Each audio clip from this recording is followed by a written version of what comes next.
good with the video. So welcome, everybody, to our Board of Trustees meeting for February 26th.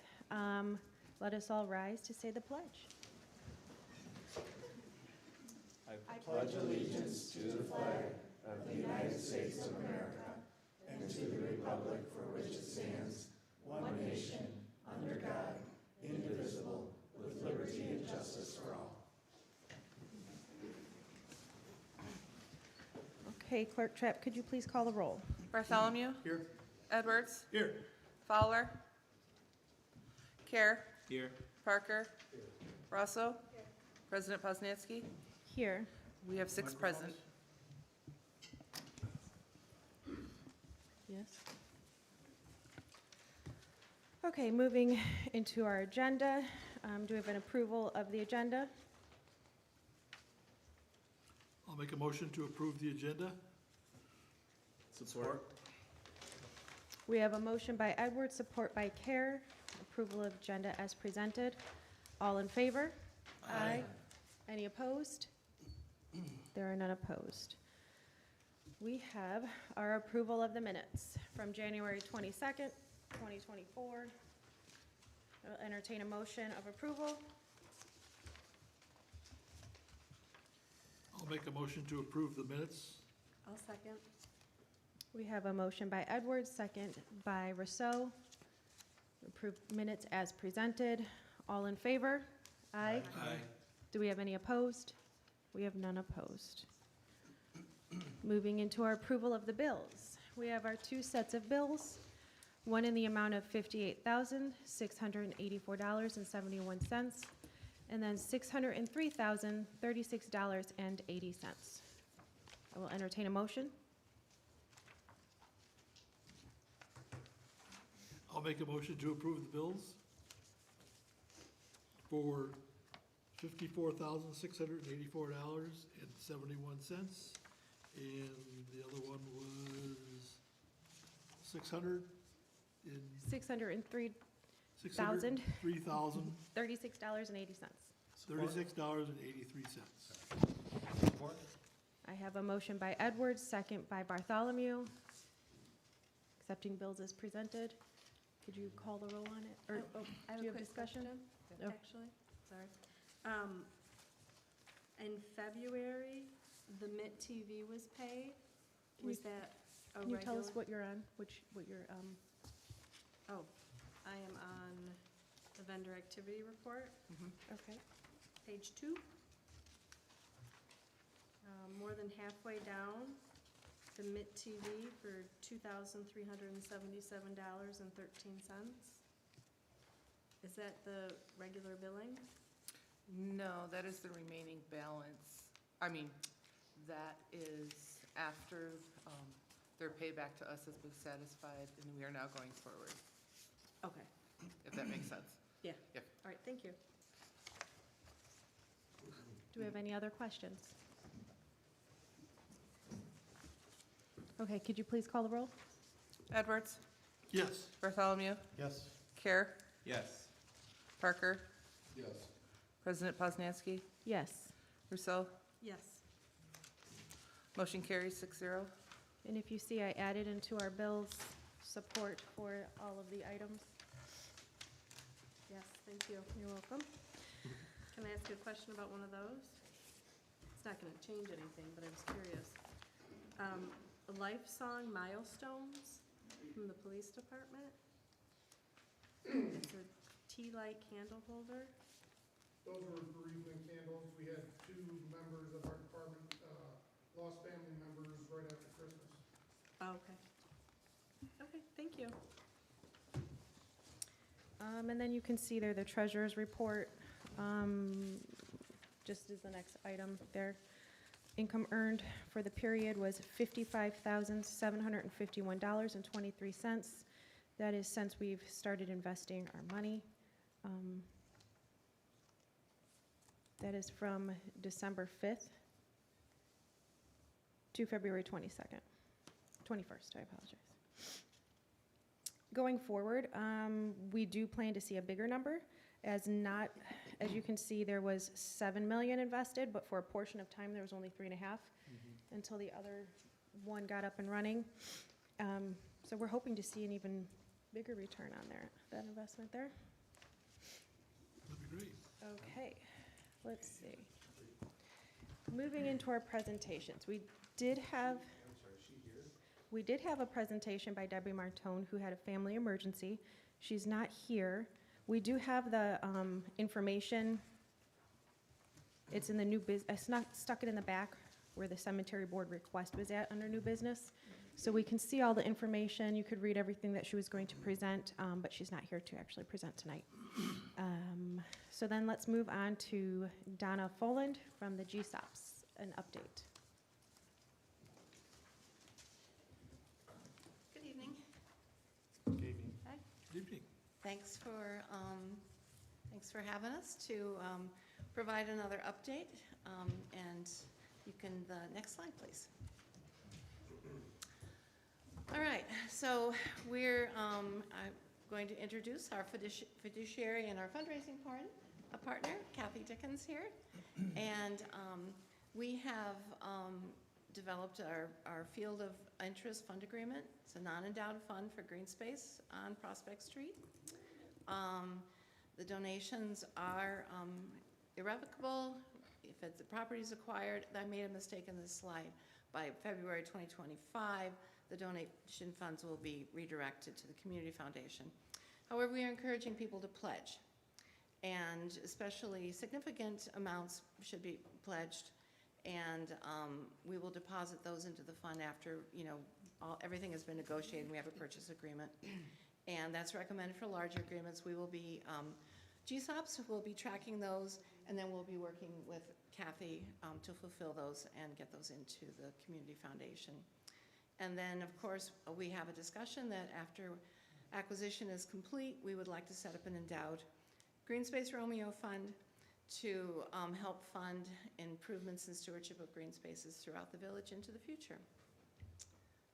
And we have our pledge form. We have that available online, and we've got categories of donations through $150,000 and up. We love anything that folks can contribute. We encourage to make that pledge. Next slide. And we talked last time about events, and I said I would come back and tell you what and when those events are. And here is our main calendar, and I'm going to tell you about two of those events. We're having a, when we show up to the public, our updates to these meetings, we have a monthly community GSOPS meeting, which is generally attended by 30 or so people, a really nice group, really engaged. And then our next event is a major donor evening at the Gray House on Chandler Street, and that's on the next slide. And this is an evening event for people who have pledged or considering pledging a significant donation for acquisition of the property. Our goal to preserve it for all of us forever. And anybody who's interested to learn more about the project and think about the type of contribution they'd like to make, talk with other supporters, enjoy the beautiful view of the green space from the Gray House. Talk to me about an invitation, or if you get on the website, you'll know how to get a hold of me. And we're inviting all of the Board of Trustees to attend and enjoy that event for us, and I delivered an invitation to all of yours, because your part in this is just so important. So we would love it if you could be there and enjoy the evening with us. Next slide, please. So we are planning an event on April 19th, Abbey on Main. This is totally provisional title of the event that I made up, so it might change, but this place matters. We're going to focus on history. We have a historian, Carol Basic-Egbo, who some folks know, but I've worked with quite a bit, is pulling all the research together, which of course there's a lot of that available in the village already. We're looking at having some artifacts on display, and also an invitation to tell stories and share memories. Lots of people who have passed through the halls of the high school, junior high school, middle school are engaged with us and really interested in the project. And so we want to invite anybody who has experience there to tell their stories. And then we also want to do something about imagining the future of green space. All the things we've been talking about low maintenance, low cost, sustainable. What does that mean? So we want to get some folks in who are experts in that, can share some information, have some displays of what that means, and some people you can ask questions of. And then we'll have a raffle and a silent auction. There'll be appetizers and drinks. After March 1st, we'll have that up on our website. This is kind of our first announcement of that event. And then I would say after March 15, tickets would go on sale. And here's an update on our fundraising. So milestones, a big milestone was the resolution of support from the village board last month. And the next big milestone was establishing the fund with the Fort County Community Foundation. And the next one after that will be our major donor evening. Up to this date, that's actually already up to $80,000. And that's how much is remaining for us to meet the match, which would be $110,000. And that leaves, about $300,000 we have yet to raise, but we've only begun. We're real happy with the progress we made, but we're stressing to everybody, there is urgency. It's a very short timeline, and we would love to, hear from folks and come to our events and, continue to build the excitement. Next slide. So a call to action. Please pledge today, any amount. Ask your friends, neighbors, business associates to pledge. Ask your local officials and representatives to support this acquisition.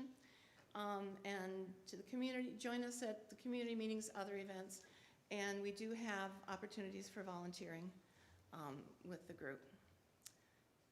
Next slide. And the village and GSOPs. First of all, reiterating that your resolution of support made it possible to launch our fundraising campaign. Nolan Kerr and Trustee Edwards stopped into our community meeting, and we really appreciated seeing you there. Village president and us are going to meet to start really understanding what those fiduciary arrangements might look like. I know it sounds like it's early, but fewer surprises, the better. And then we're asking you, encouraging you, to begin discussions about the acquisition with Board of Education. We would love, as your fundraising partner, to be in the loop and be invited whenever it is appropriate. So yeah, appreciate, thanks a lot. And anybody have any questions for me? All right, thanks you guys, we'll just keep working hard. Thank you very much. Thank you. Yeah.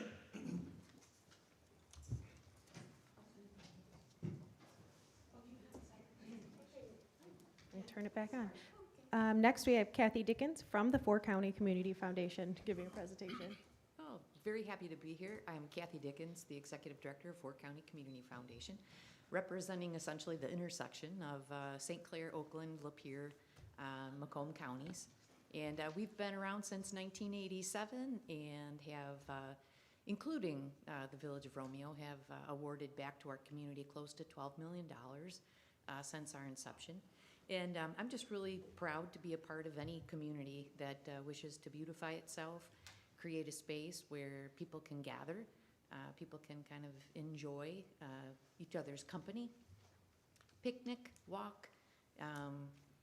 Every village, every community typically enjoys spaces like that. And so it's our pleasure to be involved and hope that we have a great success and reach all of the financial milestones to acquire the property and see people on park benches or walking or just enjoying each other's company as soon as we can.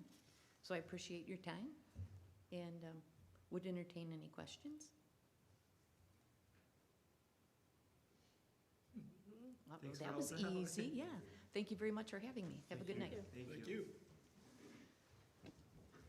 Thank you, Kathy. And I do think it would be a fun idea to have a block party on Thompson Place. Just throwing it out there. Someone come in and reserve put in that application. That's a cool idea. Okay. Correspondences, I have none. We are moving into public comment. This is your time for the public to comment, anything you would like.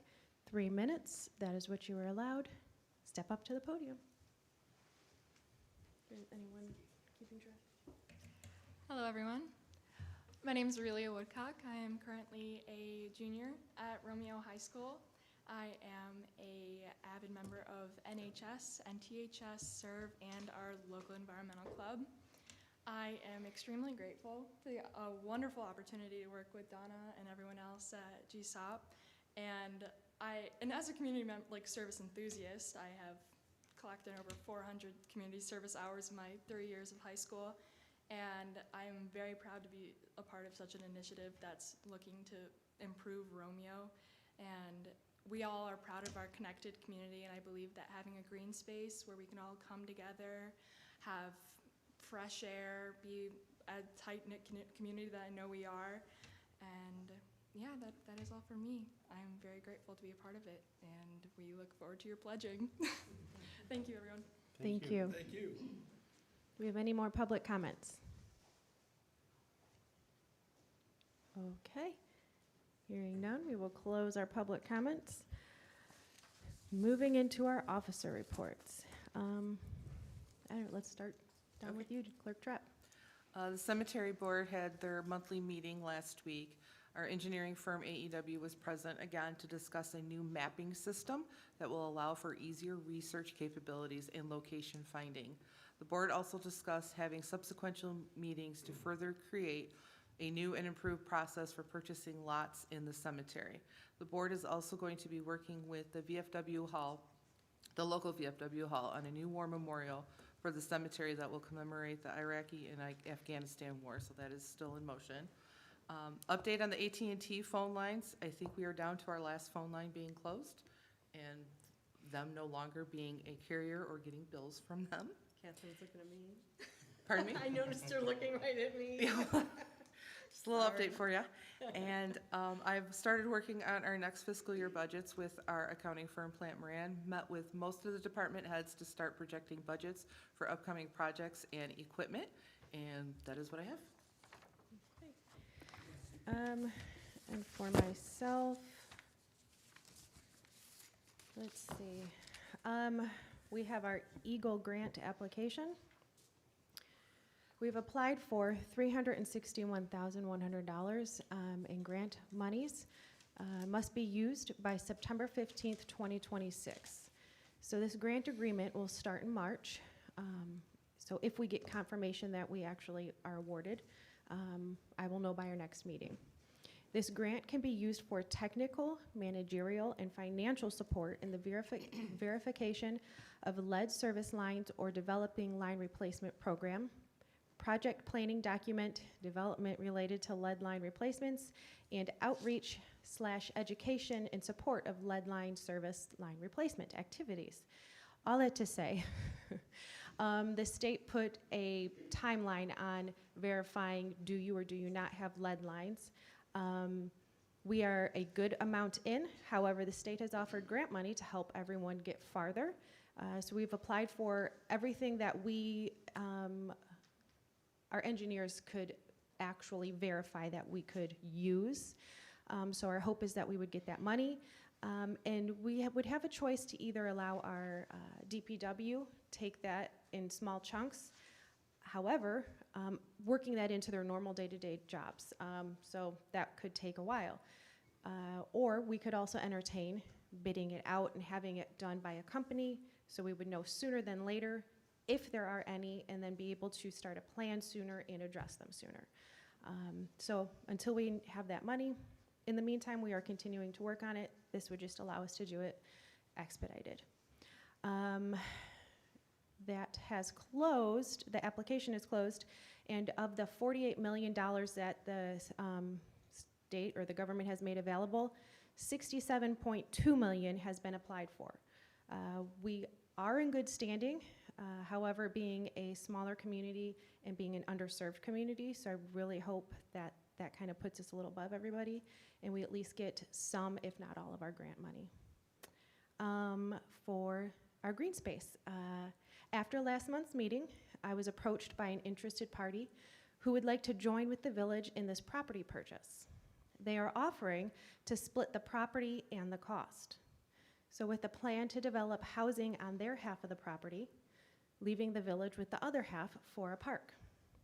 This could be a viable option for us.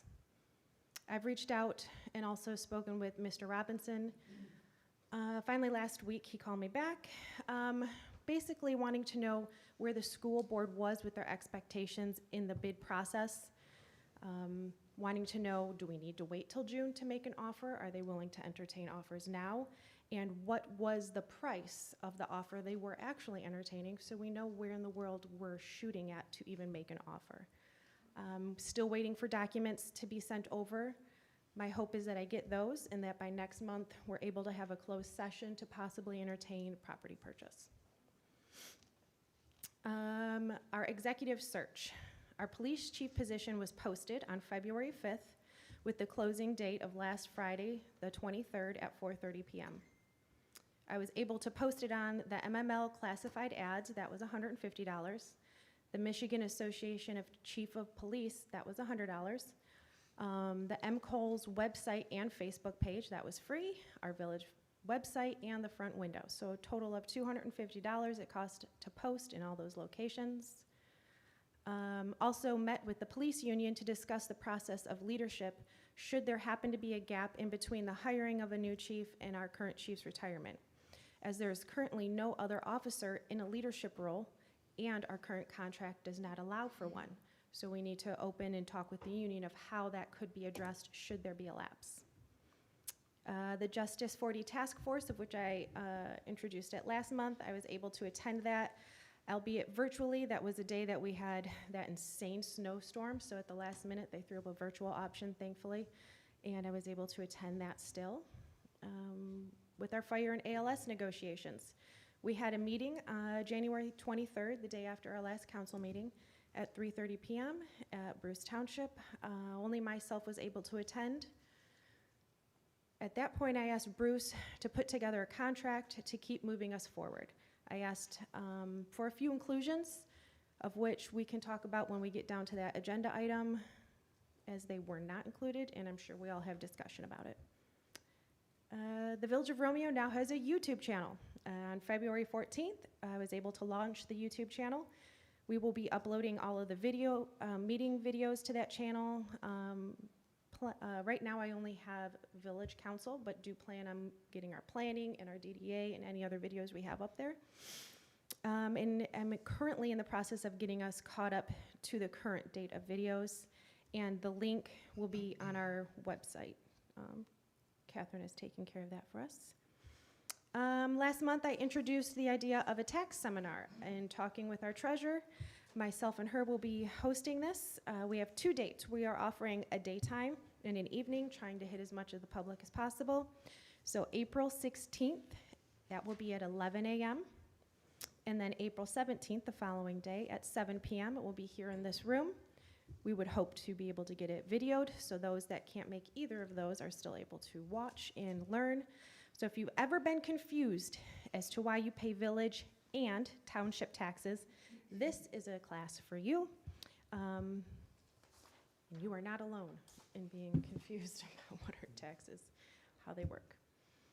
With our village hall restoration, working on the roof, the windows, and the masonry, Poe restoration, of which we approved the not to exceed $3,000, and go figure, it came in at exactly $3,000. However, they did return a very thorough RFP, pictures. I mean, if it's not a 15-page RFP, I am really impressed and thankful. We have put it out, or Clerk Trapp rather, has put it out for bid, and we hope to have the bids back for March's meeting for the council to look at and address.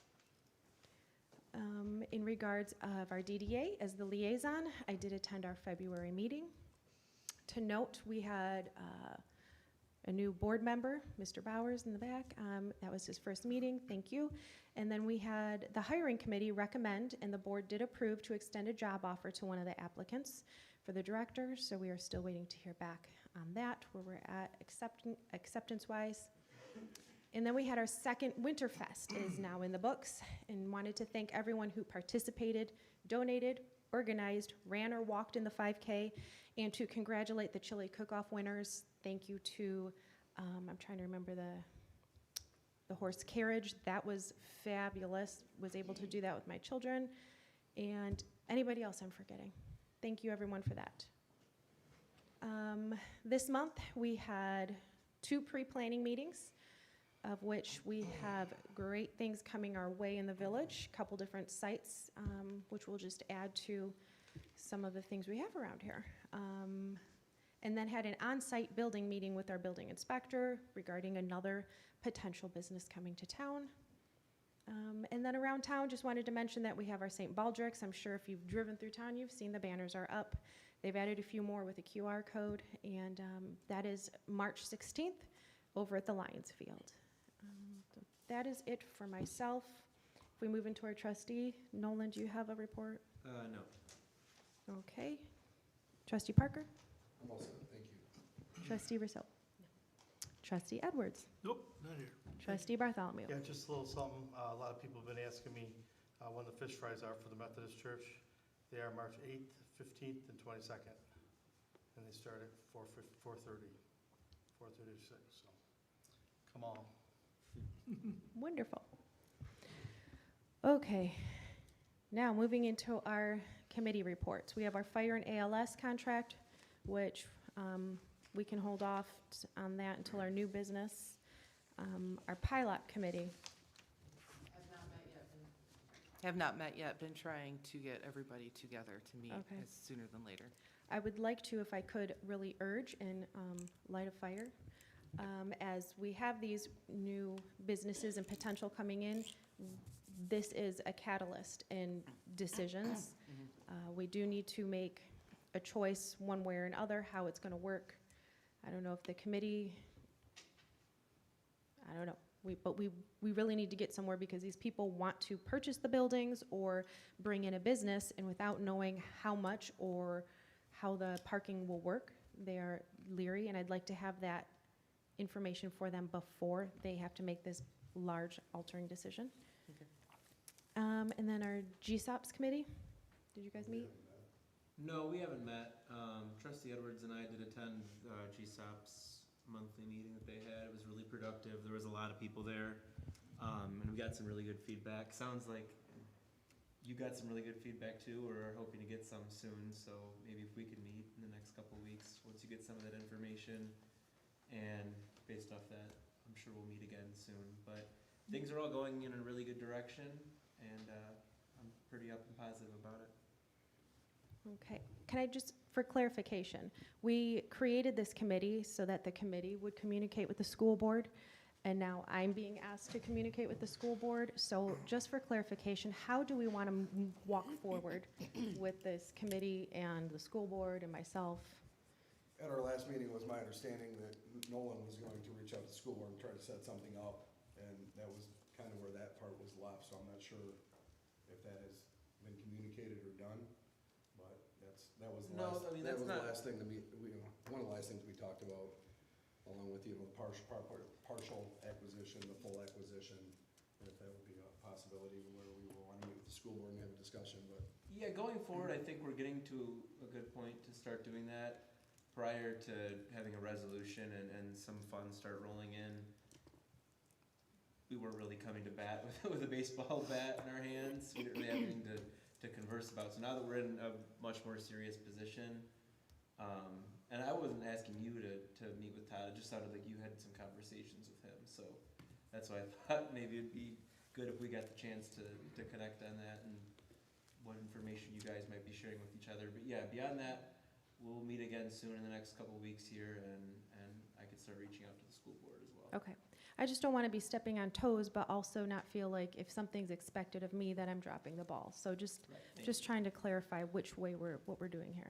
It would be nice to clarify, because we haven't met, and it sounds like there's a lot of activity going on, but the subcommittee has not met. So we're hearing this information for the first time here, and so I would appreciate the clarification as well on what we need to be doing, both on the subcommittee and with you.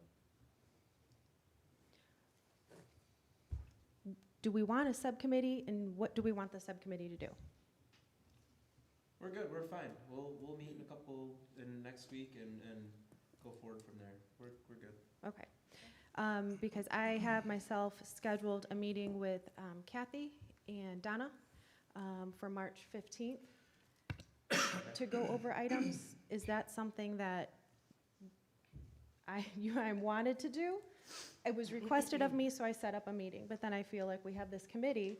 Is this something that the committee needs to take on? I see where you're coming from, we're kind of both, everyone's We're stepping double on the same duty, toes, yeah.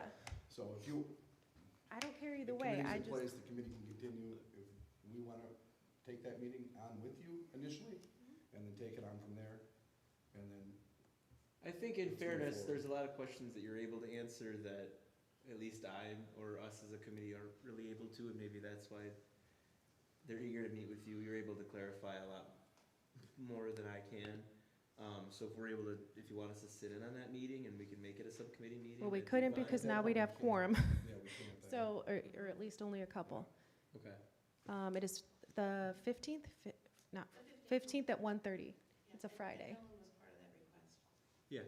Yeah. So I saw that email, so if I'm able to attend, then I will. See, that's where Okay. it's weird. I know, that's where I go, do you want me to take, I will take this on, or do you guys want to handle it? Yeah. So, okay, well, we have a meeting, and I guess we'll report, or at least I'll report what happens or is requested of me. Okay, moving into our unfinished business, we are starting with our clerk's ordinance. This was something that was, If we touch back on that real quick on the committee. Mhm.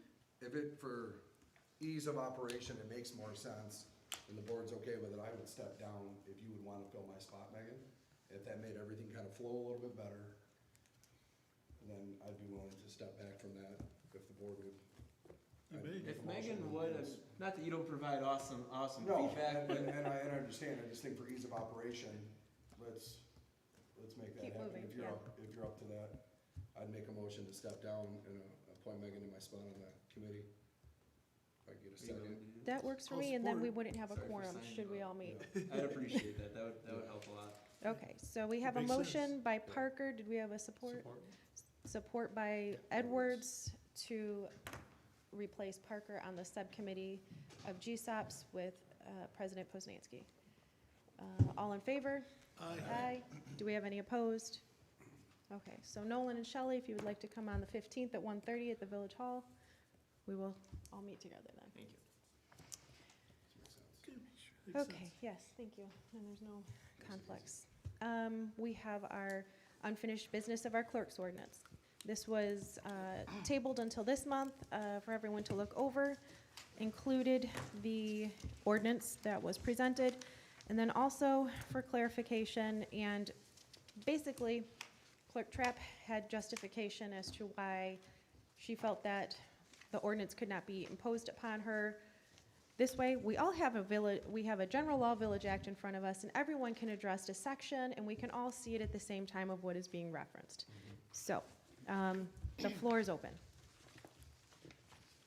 So, I don't know, Catherine, in the last meeting you had said that you were gonna provide, probably even before this meeting, supporting information that said that you couldn't be governed by an ordinance, I think is what you had said. Yes, well, it's right here in the act, because my initial comment was if I was appointed, then yes, an ordinance is allowed, but given that I'm not appointed, my duties are outlined in the law.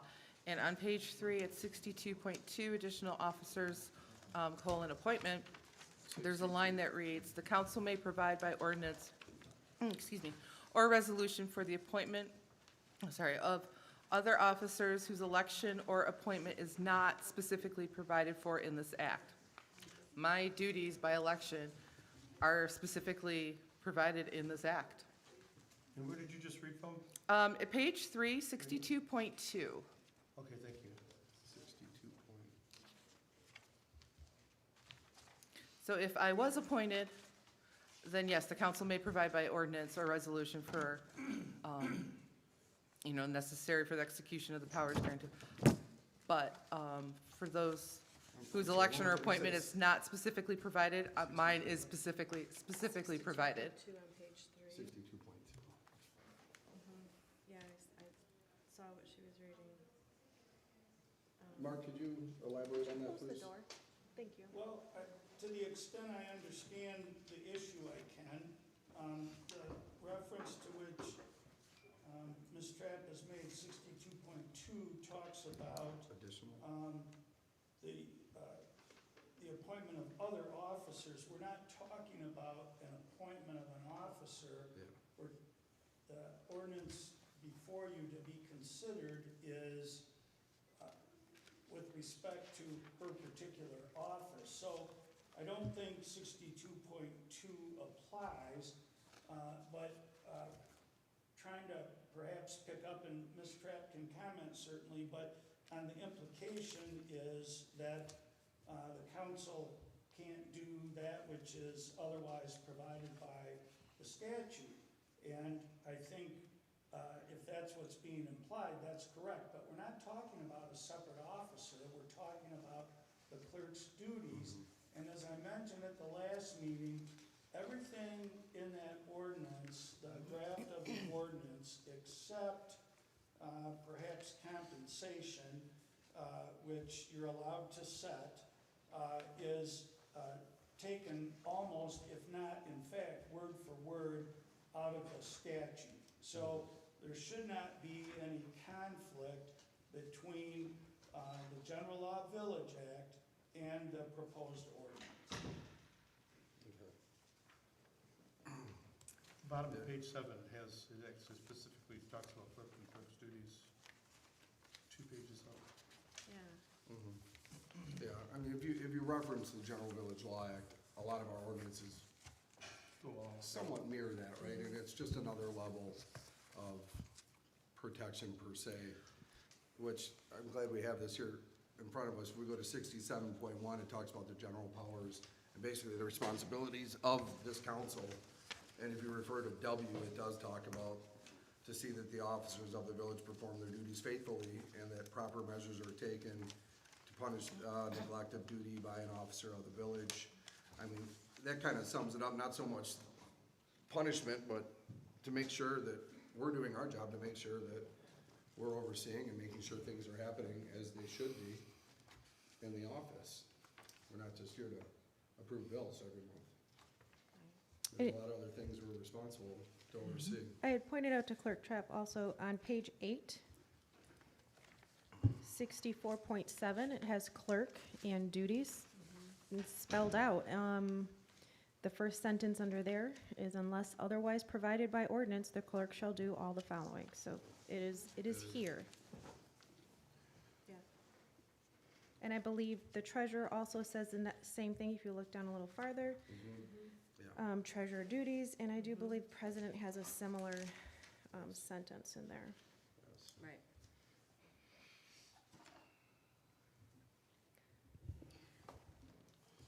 So, discussion of where we're at with this. Is there any business to be had? Is there more discussion? It seems to be like the ordinance is written that follows the General Law Village Act. And to me, it creates a checks and balance. We have a council of all of these people with an odd number so that we vote, and that's a checks and balance. We have the treasurer who reports to the clerk, another checks and balance.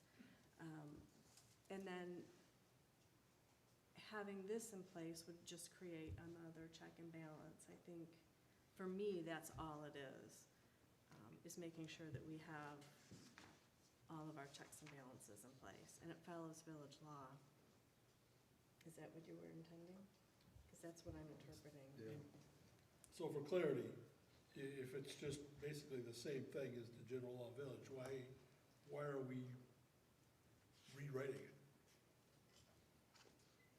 So Well, like it's we not. discussed last month, there is some additions that were discussed last month, and part of that is to protect us in the act where if the clerk was suspended, which is justifiable by the General Village Law Act, it is in there, that we would be able to route those funds to potentially have, if we had to appoint someone to fill those duties in the absence of a clerk or until the next election or a special election. It's basically giving us the ability to hold on to that. Currently, suspension's a suspension. She's not responsible to do anything, she or the position, I should say, and then still get paid. So, and it's also said if she's suspended, we could still pay her. It's all written out to give that option, or to pay that position. Our current clerk is a female, and I apologize for using her and hims, but It also does add in there an hour expectation that is not in the law. that is not. And there was a third thing, I can't recall, I remember Mark pointing out 3 things, and I can't recall. The compensation, the time,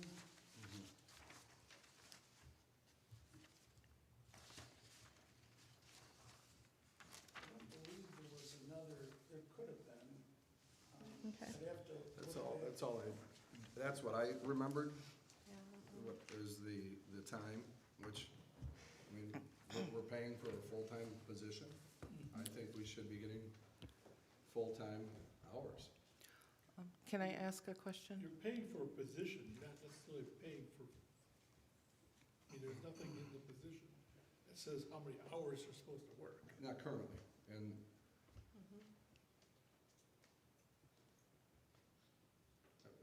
40 hours is pretty standard Mm-hmm. in any, That it is. Can I ask a question, Madam President? So is the treasurer's ordinance and president's ordinance next? Or is it just the clerk and I'm being singled out and this is complete harassment?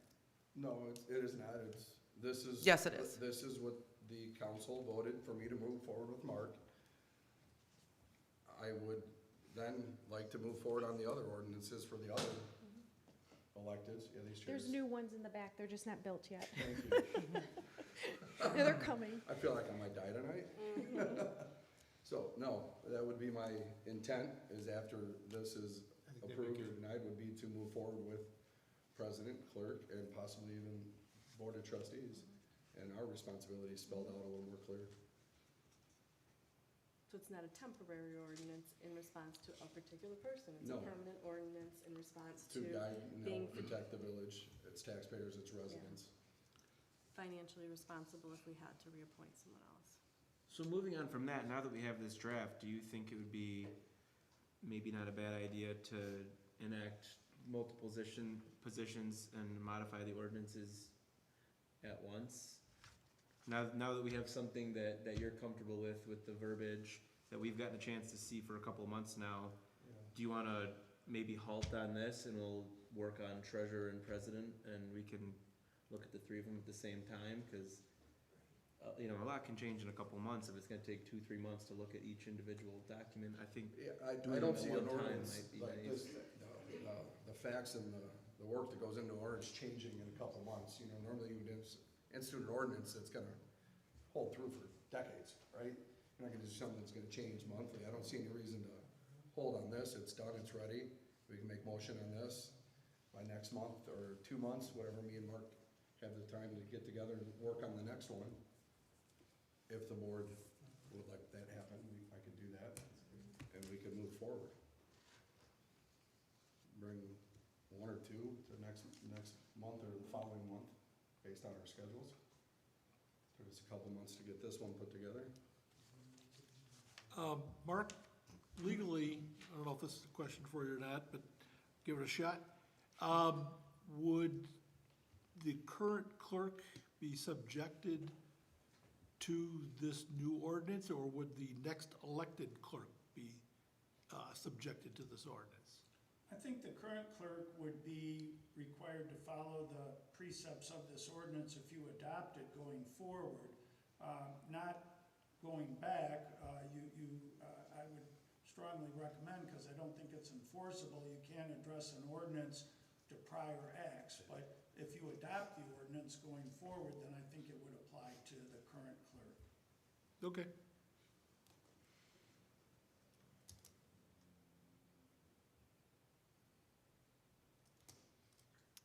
Okay, is there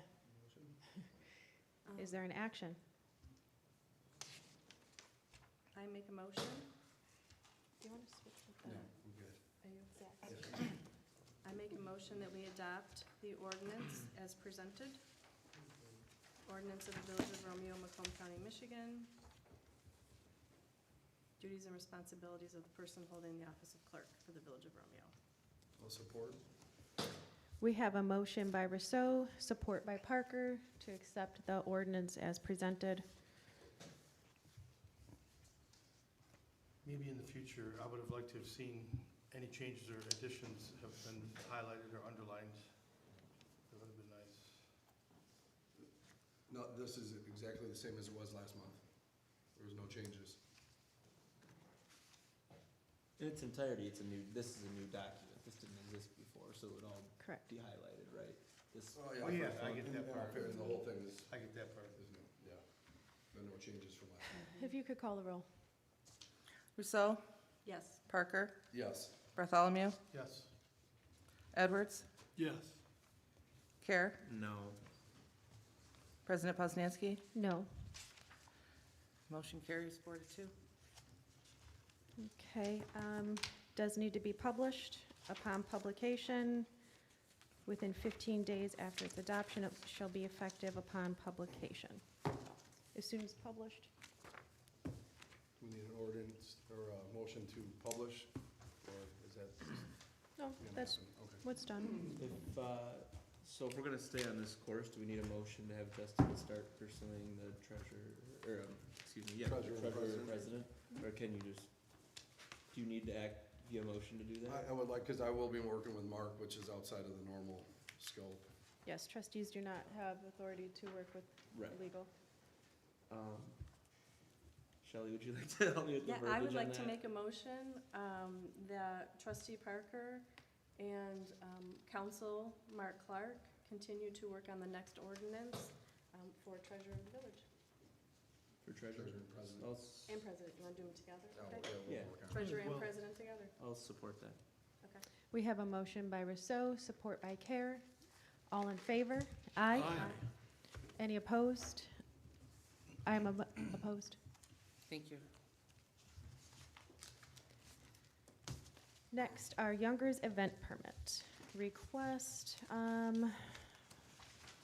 Youngers has done this traditionally in the past. I was notified by Clerk Trapp today, though, that there is some sort of an adjustment.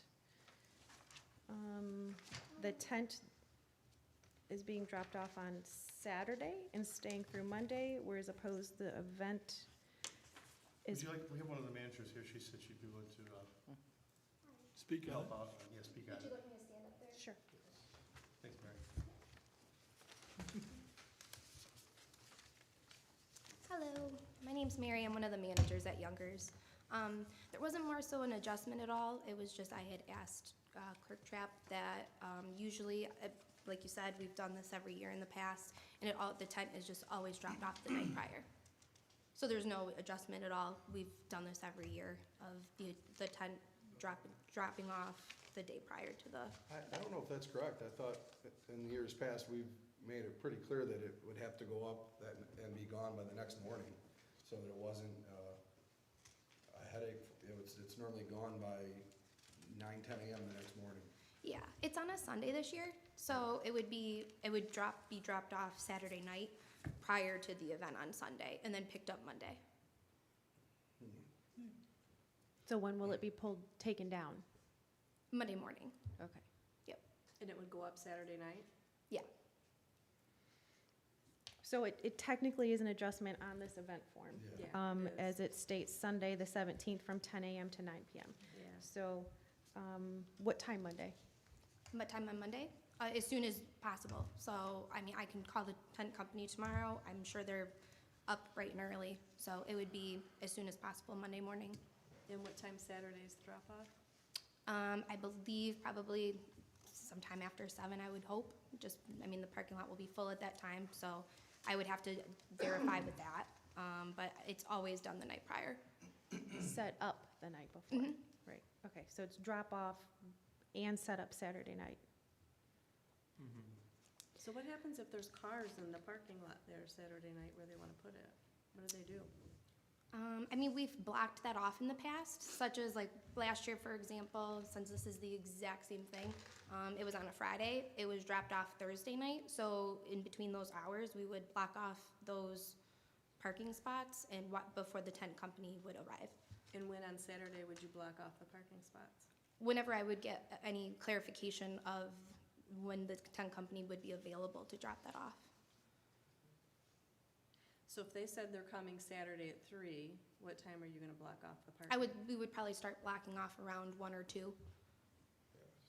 So when we approve, that we need the times on here just for clarification, I guess clerical reasons.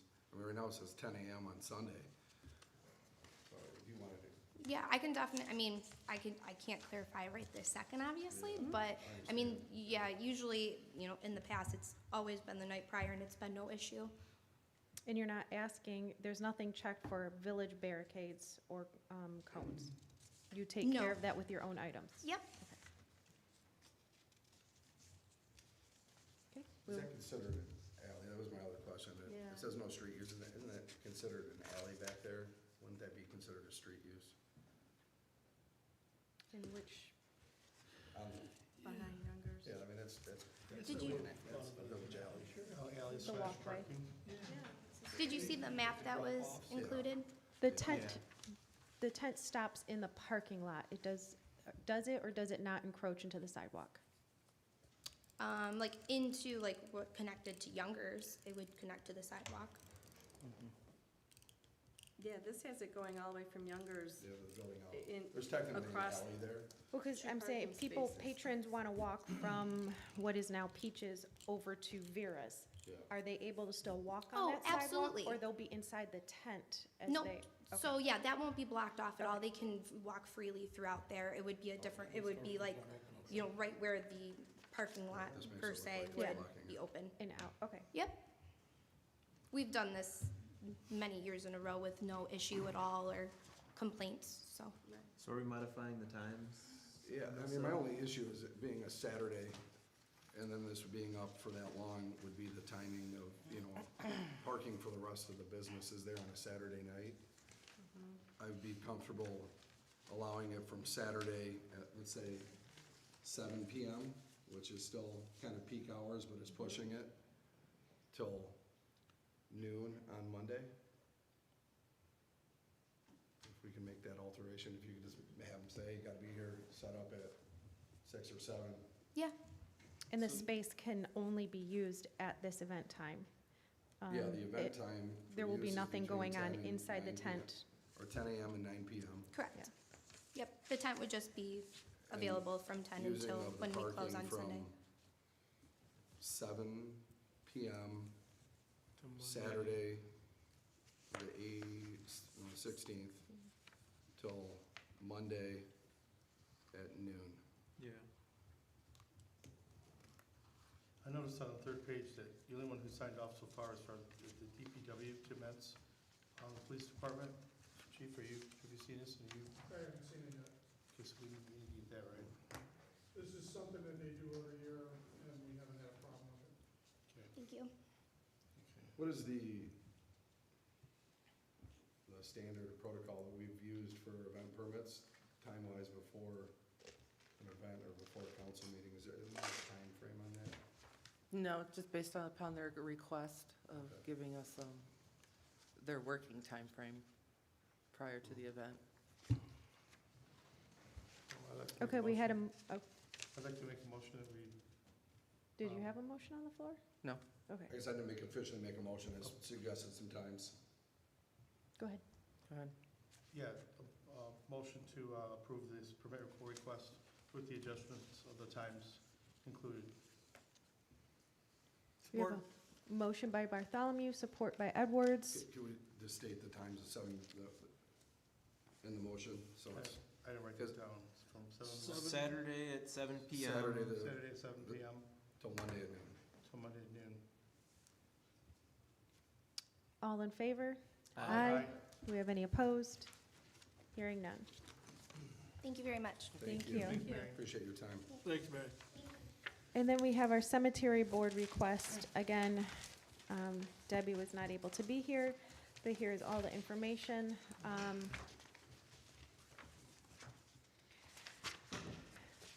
So the school will be, how should I say it? Renovating? Building out on the field.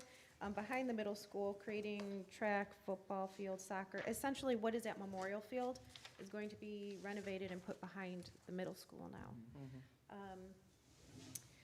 So I think the idea of what Debbie is trying to get at is that there is some space, retention, detention, whatever way that works, I never recall, pond there by the water tower, and can we fill it in with dirt? And if the school has any available, could we ask for it? And would the board entertain, this is currently village property, would the village entertain deeming it cemetery property? I have no problem with that personally. In fact, I know we've looked at that, I would say the last decade or more, to do something like that. We've never done anything, but it's always been looked at. Yeah, I think the cost of filling and doing all that was, Wouldn't we have to have like legal docs, something up and that? We would, I've asked the clerk to look into what we would need to do. I don't know if it's just an ordinance, a resolution, kind of like a park where we just deem the property such and such, or if the cemetery board has to accept it. I don't know. Did you say fill in the pond? it's not really a pond, It's it's retention. more of a Well, retention area. But I Yeah. believe before some past renovations were done behind the old high school. So it'd be okay to do that? There was drainage that ran into there. I think they've since put in a drainage system that runs out to the street with an underground retention. there's never any water in there anymore. Yeah, it hasn't been wet for quite some time. Debbie, That would be the, It's not serving a purpose. Yeah, if we can any do that. longer. I mean, obviously engineering would have to look at it and determine it, you know. But I think you would have, exactly, you'd have to determine whether the retention or detention pond is necessary. And if so, what are you gonna do with the water? If you fill this in, you may need permission to fill it in. I don't know if Eagle would be involved or some other state agency. And you may also have, I know there's been discussion about looking at this. I don't know if anybody has. It's possible the school has some type of an easement or a right to divert water into that space from their fields to the west. You also have those fields to the north, which are a little bit higher. I don't know if this particular area accepts that drainage, but if it's village property and there's not a drainage issue, you don't need anybody else's permission. You can use the property for the desired purpose, but if it's dedicated for drainage or acceptance of drainage, then you're gonna wanna address that before you just start filling it up, because otherwise that could be very problematic. That water's gotta go somewhere. You brought up Did you Eagle. briefly look into that before, Catherine? I thought that, I like the I idea think of it was running it by exact- Eagle first, but, yeah, no, but I think for sure. we looked into it. Were you unable to find anything? Correct, we were And I unable to think- find like any written agreement or commitment between the school and the village Yeah, to their and I don't use think of the it. school was able to find anything also in But the regards to that, village- but I think the county, who checked with the county? It was either Zach or Debbie had checked with the county I think it was Debbie. and, But can I make a comment? It is the cemetery board's goal though to initially look into it as far as possibly hiring an engineering firm to look at it and say, can this be filled in? Is this being used before we go forward? yeah, I mean, I would I would agree with that. argue that the cemetery board, I That's mean, it's logical. currently not cemetery property. I think that's something Yes. the village Correct, yes. should do, not the cemetery with their funds. I think if we wanted to look into that, make a motion, that, I don't know if you're able to talk to McDonald, the HRC. If we run it by Eagle, they may be able to tell us everything we need to know. I can run it by Mike. I'm having a hard time getting The cemetery's Work been out of using HRC at the AEW. moment. Hard time getting what, Megan? Work out of HRC at the moment. That's why we don't have a East Side Road report this month. It should have been here this month, last month. I'm told it will be here in March. You guys have been using I who? Different don't issue. I don't recommend that you start with Eagle. You don't wanna say, hey, to a state agency, do we need to keep this? They'll probably tell you yes. And so I think if you start from the bottom and work up, is this something that we've dedicated to receive runoff from the areas around? Is there some formal agreement or some dedicated use for that? And if there is, then you're gonna have to honor that or work with that. If there isn't, then you should be able to treat the property as you see fit as village property. If we do the research and we find nothing, or we can find nothing, are we then able to assume that? Yes, I think you are. Again, because usually, not in every instance, but it would be very unusual, when properties are dedicated or set up to receive drainage or divert drainage, it's recorded someplace, it's dedicated. People want to know that they can rely on it. So the school wants to know all that water running off the old tennis courts and the parking lot going in there can continue to go there, or the fields to the north, which are higher. Just about every property surrounding that particular area is higher. And there may be a reason for that, because it was intended to receive that runoff. And if that's the case, then you're gonna have to decide, can we fill it in? And if we do, what do we do with this other water? Because the water's not gonna go away. It's not gonna stop raining. And those other properties aren't gonna change elevation. You're just gonna change potentially the elevation of that particular piece of property. Originally, the intention was to be a retention pond.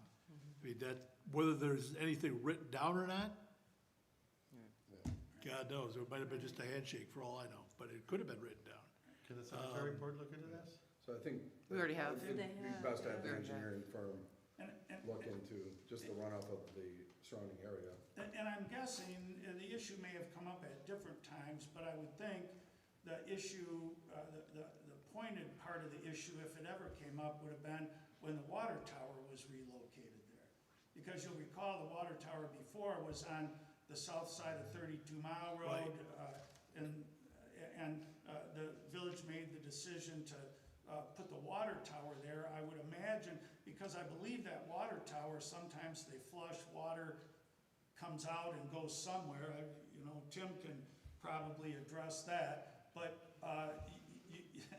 you can't just decide, well, we're gonna fill it in, and then realize, oh, oops, we dedicated it or agreed to use it for the purpose that it serves now. You know, I gave Tim an excused absence tonight. If we could, just to point out some things for people who aren't looking what we're looking at, based on Debbie's information, the size, it could provide 500 additional traditional burial sites. So this would really give us a very healthy amount to supplement How many for was that? 500. Additional. Yeah. And she had some statistics in here that the way of burial is really going more towards cremains. So that could really extend it, because in one burial plot, how many cremains can we put in there? 4. So you could put 4 urns in there as opposed to just one casket. So they'd be looking to time this project while the school is excavating that property, so we can have their dirt. Only if we could That's have what we were dirt, hoping. but I do have Yes. to say, in talking with Todd regarding GSOPs, and he did mention that he didn't sound like he was going to have a lot of extra. He said they were leveling it out, so they might need it. He said, but if they happen to have some, they wouldn't be opposed to it. But he said he thinks he recalls a time when the village supplied them with something when they needed a little bit, so they would have no issue, but Right. he can't guarantee any of necessarily that, make yeah.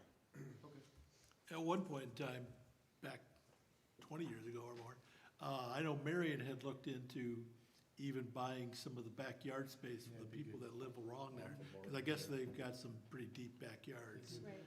And I don't know whatever happened to that, if anything, apparently nothing, because nothing changed. But that was at least a thought at that point in time. Yeah.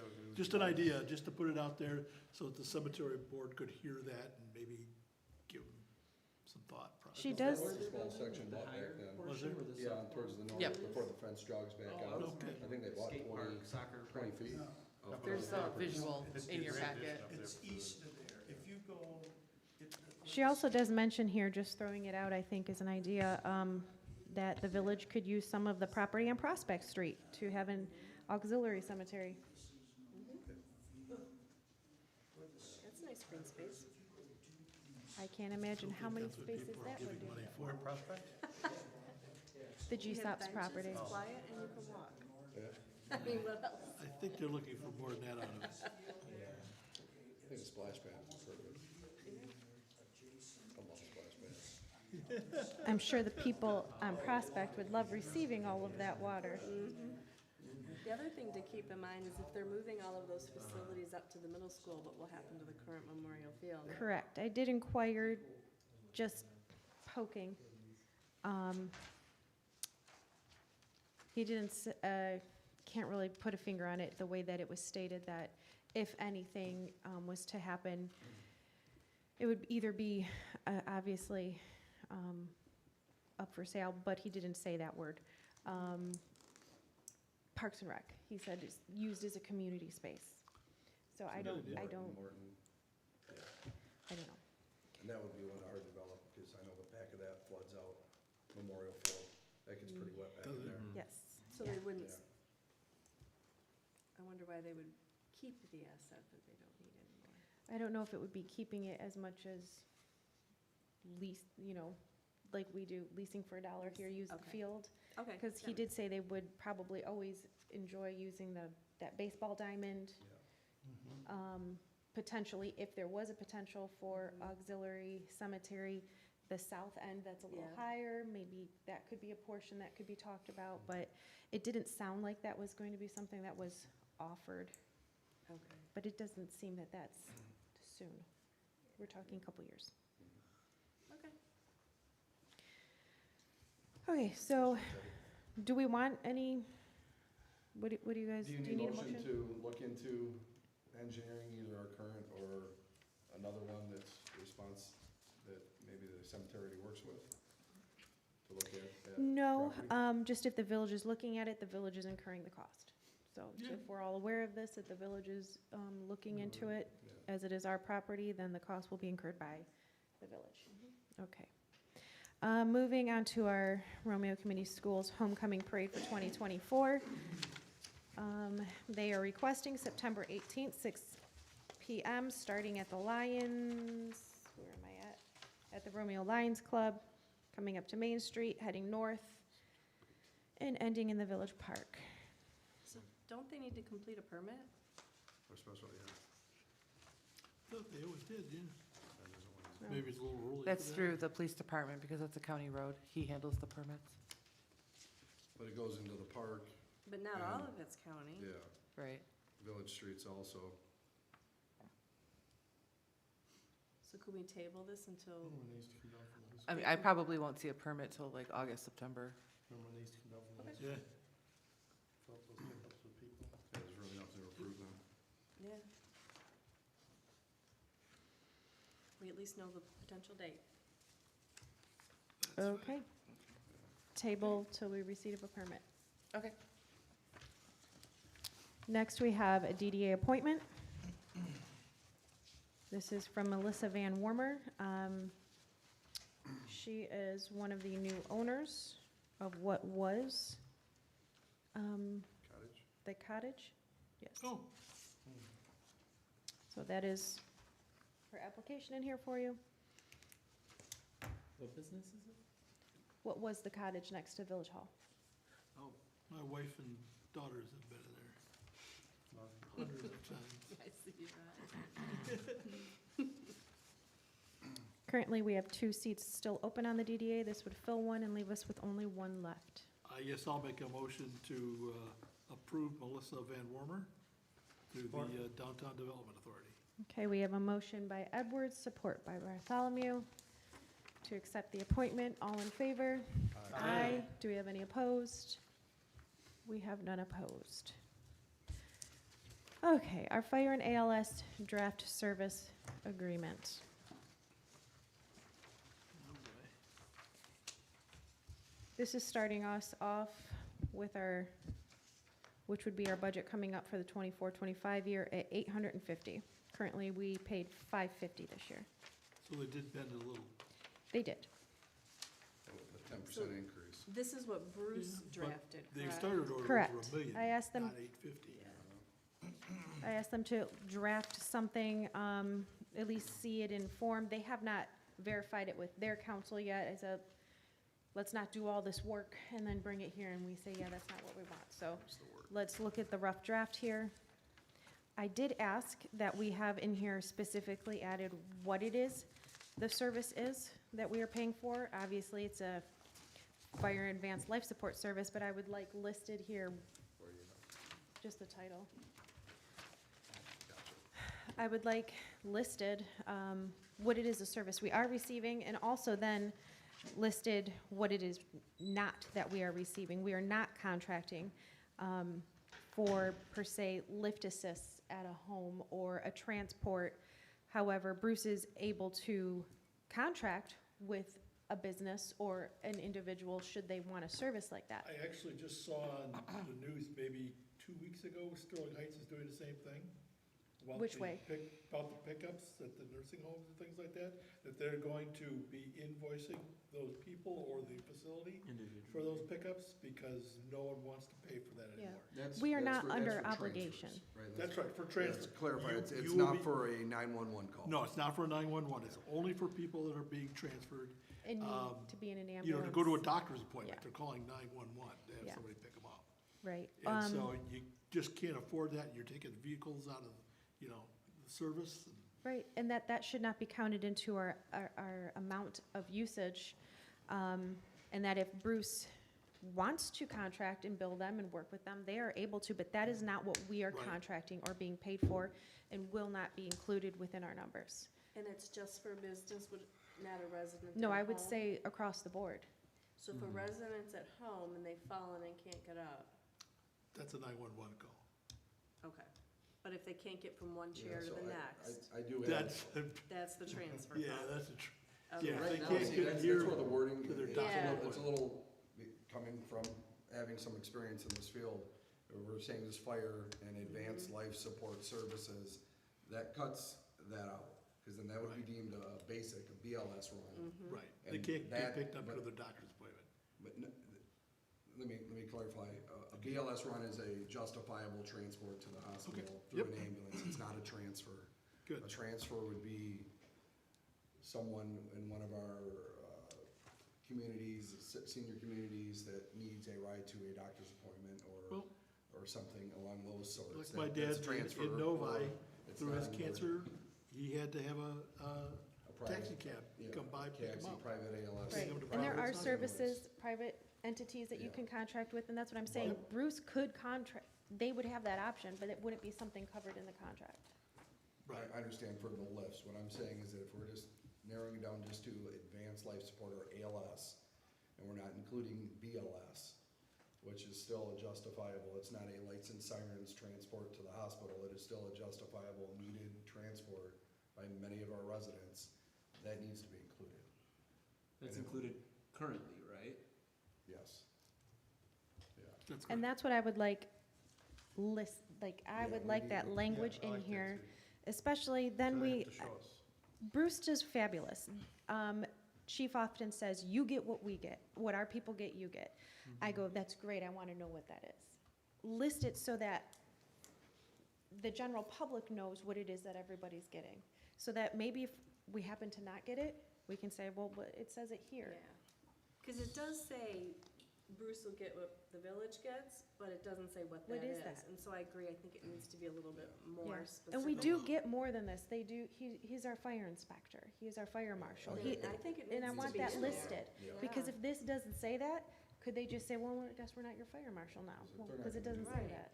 that. Even if it's just a lift assist, that's gonna take that off traditionally the fire department, and it's going to go on to our police department then, who is potentially not trained in that area.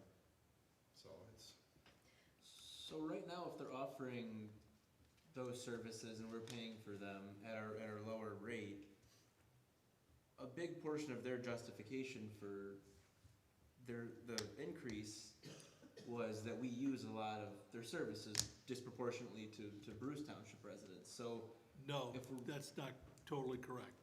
We do use more in fire, or in ALS side of things, but we use a far less in the fire side.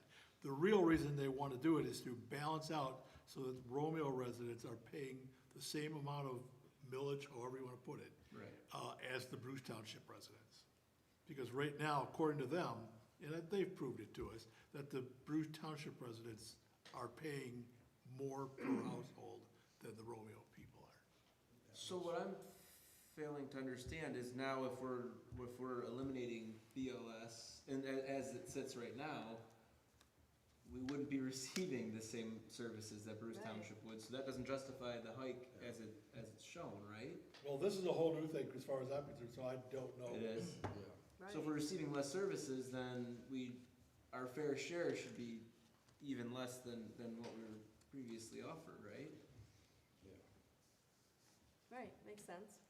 No, I don't know if we wanna consider cutting out BLS and those other things, Can I but. say something? Well, Yes. In reference to what Mr. Parker was saying about lift assist, you can't put that on the police department. The police department runs one car at a time. Yeah. That's one person. They're bringing 12 people to do a lift assist. You can't expect one of us to do it. I think that was Mr. Parker's point. Yeah. Yeah, yeah, we don't, I don't think any of us were thinking to have the police department take over that. yeah. Well, that was my, if we cut that out, You cut out basic. if we're not paying for it and they're not providing it, it's gonna go somewhere. Well, that's where taxis and, I mean, different insurance companies offer different services like that too. They'll I pay for understand, it. a lift assist for someone that needs assistance in our community is typically not an insurance thing. That's something that we're gonna do and provide for our residents Yep. because we can. And I We should. agree. I think if I can shed a little light on what I've noticed is if we can separate residential from business, because there is a particular business in town who's getting 15 to 20 runs a month for basic type services. Right. So if we could separate a business being billed for those types of runs versus the resident, I think that would make a huge I difference. don't think you really have to. I think it's just a matter of you've got to cut out taking people to the doctor's office, taking people on those kind of doctor's appointments. That So- doesn't matter if it's a single household or if it's a group of 50 of them. You just can eliminate it all. How many doctor's appointment runs are they doing? Quite a few. I don't know the exact numbers by any stretch of the imagination, but it's enough that it's a very, very expensive operation. It costs, I think, what, $800 a run I don't for even, these guys? And they drop someone at a doctor's And you office? drop It's not somebody in the so much- doctor's it's not office that- or at the hospital for their cancer treatment. Yes, it's Very typically they were done by a private ambulance company. and we have, like you're stating, there's businesses who maybe are understaffed We're not or, doing and they're pulling an emergency because they're understaffed in order to help out, and that's not what this service is Right. contracted for. So now you got Right. 4 of your guys going on the doctor's appointment and the vehicle's gone. And what if you have a real emergency? So why are they doing it if that's not what they should be doing? Because that's what they've just always done. And a lot of it, I mean, still like I say, Sterling Heights, Novi, I'm hearing it on the news all the time now.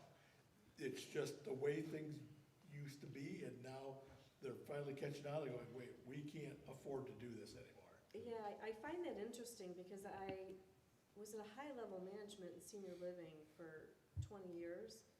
And that would be the day that someone would call to get a transport to the hospital or Oh. doctor's appointment.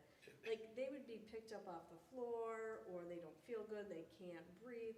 But to say, oh, I've got a doctor's appointment at noon, can you come get me? A lot of those I am transit, they were not- scheduled ahead of time. The receiving hospital or facility would have that set up prior. And yeah.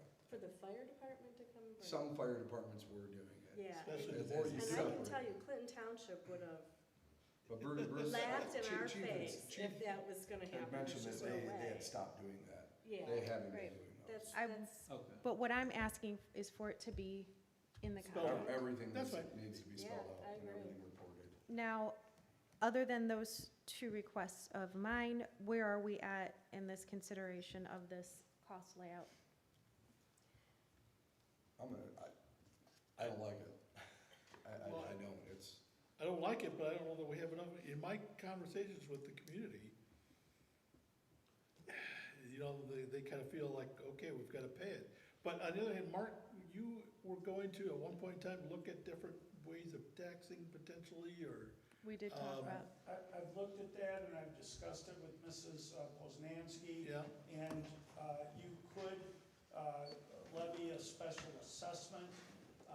It's a difficult process, but it's statutory, it's laid out. And so there are ways you can do it, but you're limited. And there are orders of priority in terms of the ease, if you will. But ultimately, the voters, if you either try to do a Headley waiver on your general assessments, your taxes, or a special assessment, at some point you're going to need the approval of the voters. You don't have the ability to do that unilaterally. Well, the So- conversations I've had with the voters, virtually to a person, they're willing to pay the double fire cost. Well, and didn't, clarify me, Mark, if I'm recalling, a special assessment had to do with an improvement, Right, whereas this is a contract, so there was that little bit of, right. The special assessment may be difficult, it's problematic, because if you look at the statutory language, it talks about special assessments for, as Mrs. Poznanski mentioned, improvements or tangible things. And while this is tangible when you need the help, it's intangible in the sense that, that call may never be made.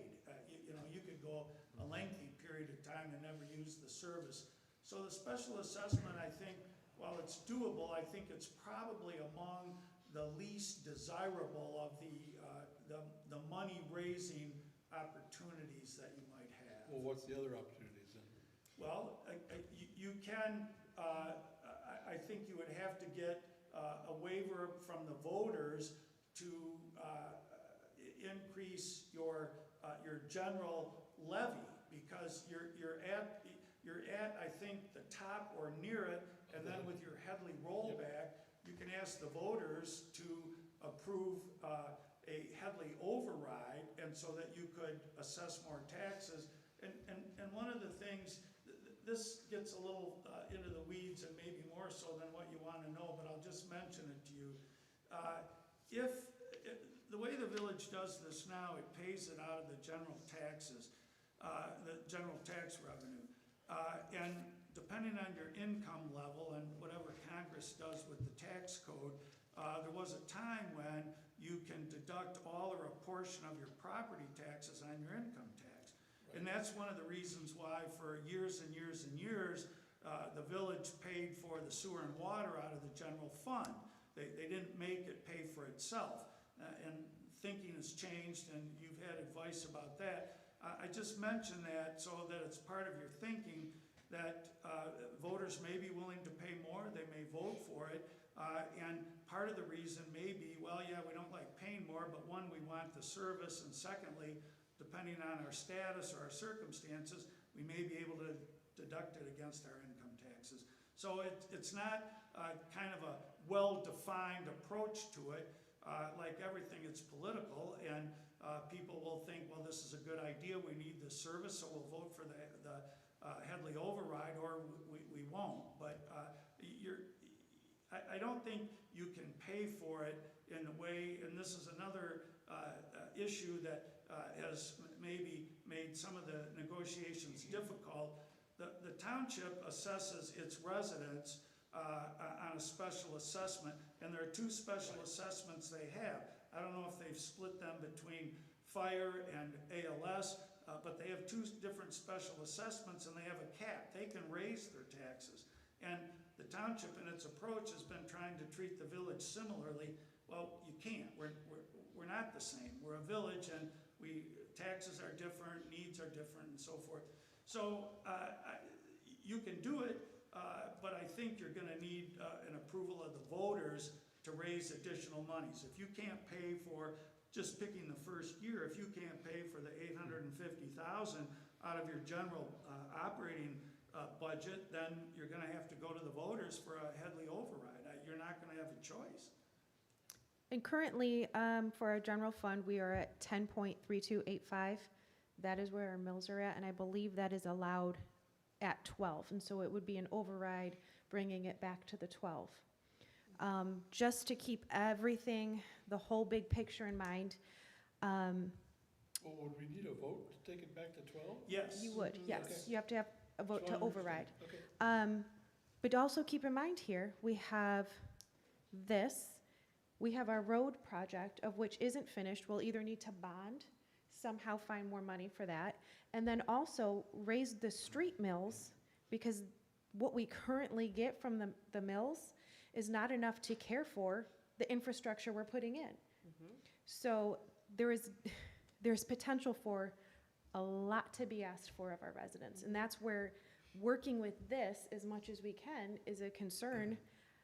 We ask them to give us millions of dollars in a bond to put in new streets, and then we go, well, we can't take care of them, and they're gone in less than 10 years. Yeah.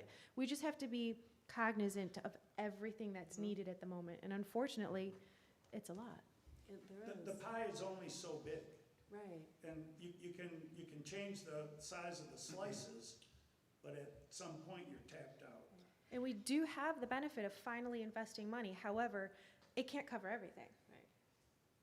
I know, people are asking for a green space to be purchased, and there is a lot. The village hall, I mean, Well, that was one of the points, excuse me, a second. That was one of the points that Nolan made as he did a presentation there at the meeting, that don't count on the village for a whole lot of funding, if at all, Yeah, because of exactly this type of thing That was and almost what a- Megan's talking about.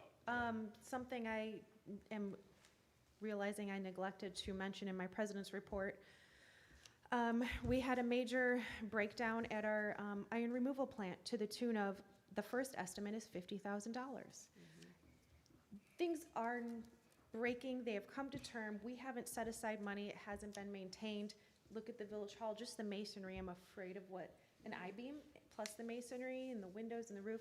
We have much infrastructure to care for. And we need to make sure people's lives are cared for. safe. So it's all gonna be, just keep it all in mind. so when we're, and adding to that, coming up on the heels of the budget meeting, I think we need to take a good hard look at, is there something we can trim in that budget? Do we have things, and it's not easy, but there are things maybe we shouldn't be paying for, or we could trim back a bit. Every penny counts, every dollar helps. It's, it may seem like 50 here, 100 there, $80,000 in phone bills, whatever, but every dollar helps, and so we need to Little think things about like that. reinvesting those funds is kind of made a Nice, nice yeah, little dent there. yeah. We've even talked about, the clerk and I, now that this space is back under our umbrella, this is a big space to rent out. If someone wants a baby shower, what could we do in renting out space? I mean, there's a lot of things to think about, but we're trying to think of ways, how else can we use what we have to generate funds? Right.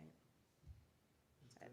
It's a lot Okay, to think back about. to our That- contract. What would we like to go back with? I cannot swallow a 10% increase each year. I think that's exorbitant, and I looked it up. Social Security averages a cost of living of 3.2%, and over the past 20 years in the United States, the cost of living has gone up 2.7%. So a 10% increase annually is hard to swallow. Even post-COVID, the cost of living has not gone up 10%. I will say that our village, generally, each year in a budget, if we don't have an actual number, we assume 4, I believe. Does that sound right, Catherine? The accountants assume about 4% increase if there's somewhere in there. Bruce assumes more. They have more reason to in their budget. Also, this amount, the amounts that were thrown in here, I shared it with Justin and Matt. There were 3 options thrown at us. This one made the most sense. There was a third option where it started out at less and was a slower percent. However, when you got to the bottom of the 5 years, it still ended up, it was more money in the end. Is it more than 5 years? I thought it was. I don't remember. extended years. So it's not necessarily that Bruce is expecting a 10% increase in cost. That's their way of just working us up to the full price that they want us to be paying. Well, each year is Pretty much, yeah. 10%. Which I still, It would be under the assumption that should this contract go longer, we wouldn't continually get a 10% increase each year. That's just finally we caught up to what we're supposed to be at, right? Or do they want, I mean, I wouldn't assume that. I mean, once the horse is out of the barn, then they're like, okay, 10% was good enough last time. the 28, 29 number is what they wanted initially year one. Mhm. So at least we're making progress and working up to that Yes, we have come from number. 1.3 to 850. Right, which is great progress. It's Right. still not good, but it is progress. In this agreement, it also says that they are going to provide us with actual costs. So would it be maybe financially responsible if we didn't do a 5-year agreement, but if we did a 2 or 3, just to get an average of what our costs are, to make sure that we're covering them, as well as potentially not significantly overpaying for them? We can- Instead of doing 5 years, do a few years and see what our costs come out at. Could ask, that wasn't offered as part, in the 3 options, that was not offered. I would assume they probably wouldn't be so willing to start out at a lower number if we were gonna do a shorter Yeah. term Probably. contract. And they'll make it add up, I'm sure, to Right. what it is, but I just, So a clearer definition of terms would definitely be nice to see right away. And do we Yeah. wanna talk about cutting the extra services and just doing the bare minimum fire and ALS? I mean, what's our goal for those services? Like I said, I believe Chief had explained that they are not doing the transports anymore, period. That's already cut out. It was my understanding. That wasn't my understanding from our meetings. The history was they did, and in the new chief, Naki's coming in, he is phasing that out. Okay. However, it's, Still all influencing. It was never it's in our it's in the contract. numbers. Isn't It's, that Yeah. yeah, it's in the Basi- numbers because that's how so much of the history has been done. Right. So, and they're basing the numbers off the history, the information they have. So, So did we ever see a cost decrease when they stopped providing those services? No, not that I can. historically, the way the contract worked was they used to gain a lot more with insurance bills. And they used to capture up to a certain amount they would keep, and the rest was a payback to the village. Where some years, Mark, you probably remember this, where the village actually got more money than we paid Bruce for the service. Yeah. So it was, but that's when insurance companies were. Back when Shotwell was Paying. the chief. Currently, was it $200,000 or $300,000 that they'll be able to assume this year in insurance, Yeah, money? They billed like 4 or 5, and they got 2. on top of this 850? 550 this year. That's correct. Well, I mean, if we. In the future, Yeah. correct. If The it is- trend is that it's trending down, Yeah. and so that's where they're So if concerned. they- We can't really land on that 200, because 200 was this year. Mhm. The trend is down, so it could be 150 next year. It could be, so we're trying to, what we're doing here is, they are about 300 in the red. So this lands us in the spot, at least for the first year, where they aren't having to pull out a general fund and losing.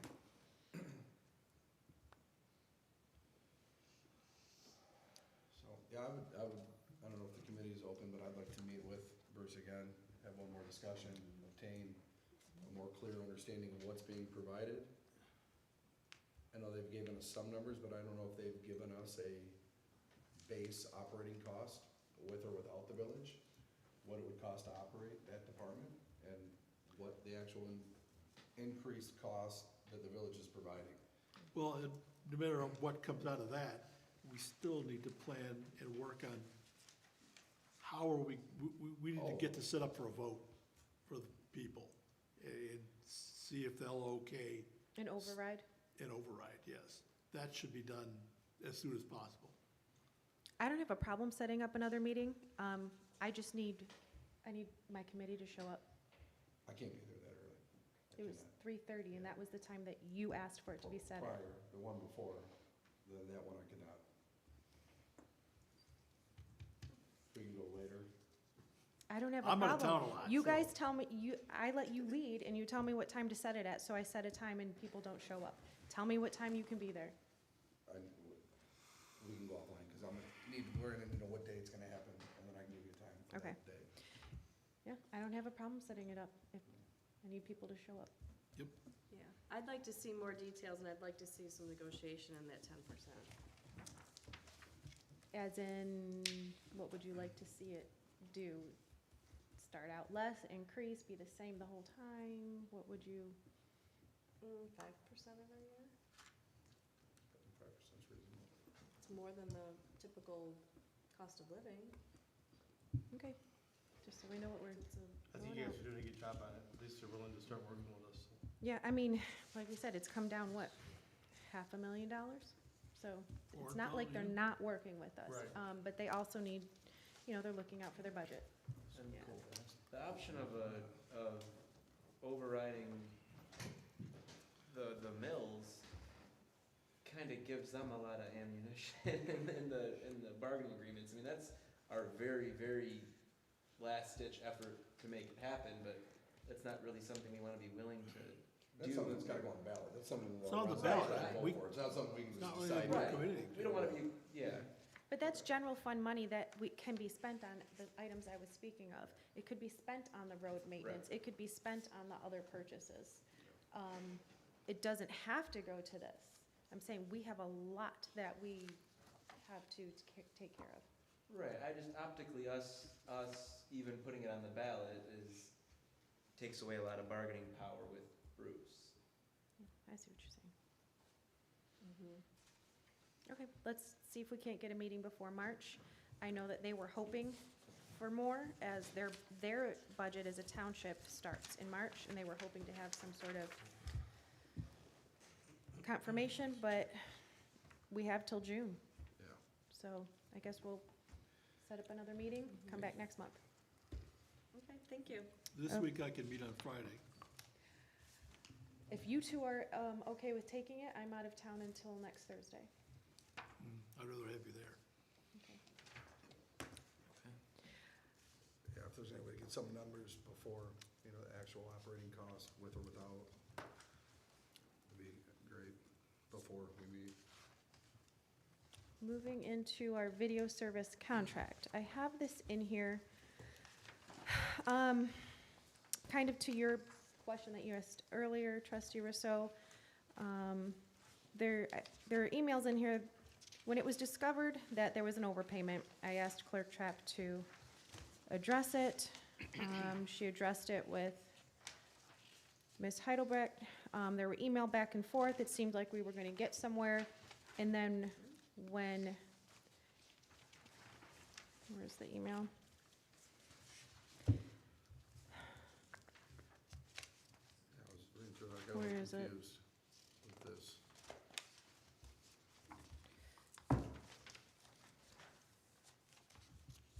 On January 9th, Ruth replies to Catherine that things have changed. We were not paid by the village in December without notice or any communication. This has to now be put in the hands of our legal counsel. So at that point, lawyers conversed. We did not pay in December, we did not pay in January, and that's where you're seeing the partial payment here in February. It was just under $15,000.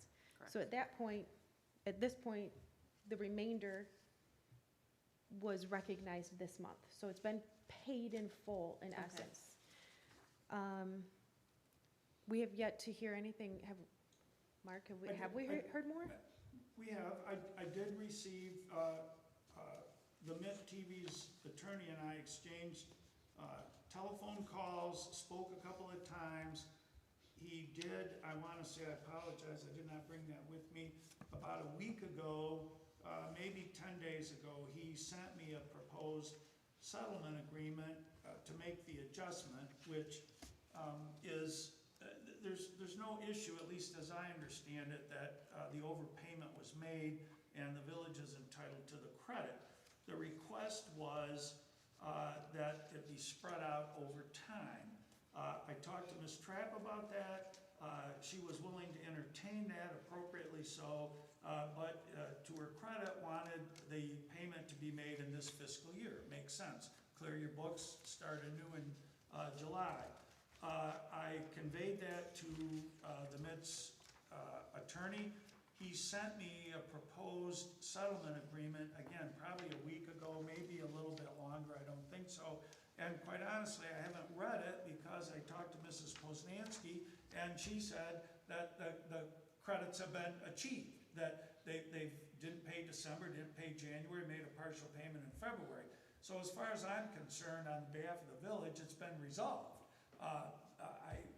I can respond to their attorney, and I will, just as a professional courtesy, but I don't see the need to engage in negotiations over the time for payment. The amount's not an issue. It was just when it was, the credit to the village was gonna be received.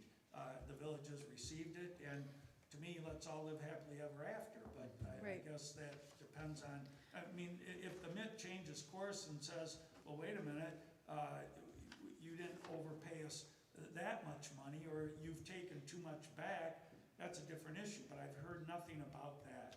The amount in my attention to this matter has not been an issue. Well, and then I included the agreement in here, and this sort of issue is not stipulated in here, so there is no right or wrong on either side of how it should have, could have been addressed, and that's where, when Clerk Trapp started conversations, it was amenable to Ms. Heidelberg to do withholding, and then all of a sudden it wasn't. So anyway, so it seems that that has been addressed and brought up to date. The next point I have in here, if you have our, Thank you. pardon? I was hoping we were coming to that next. Thank you. We have our scheduled meetings, and under our planning commission, we have the January and the February had incorrect dates. So, mitttv didn't show up because they had it as set for Friday in January and Friday in February, as opposed to, we all know it's the first Thursday. So that was a oops on our part, per se. So And then, they were here on those Fridays then? ready to no, report? because I let them, well, at least in January, when it was figured out that there was a problem, I said, well, let this be your notification not to show up today, which was the Friday, that no one will be there. We had our meeting yesterday. So I assume, I did not address the February one. Have So the then, rest been verified? I've at least looked through June to verify that they are Thursday, the first And are Thursdays. they contracted for DDA also? Because they missed 2 DDA meetings also. So, I only have it down that they've missed one. Thought they weren't at the last 2. Oh, they left. I was just like, TD's tell me. not present. I only have it down as the last one. However, what you see here is a text message from the representative saying that DDAs have been scheduled for the second Monday. And that's why they didn't show up to the January, what month are we in? February meeting. Because they had it for some reason as it was, should be the second Monday. So to me, that was an oops on their part, not our part. I'm okay paying for something that we messed up and that they should not be penalized for that. However, when there's an oops on their end and we did not receive a service from our contractor, I don't see that we should pay that bill.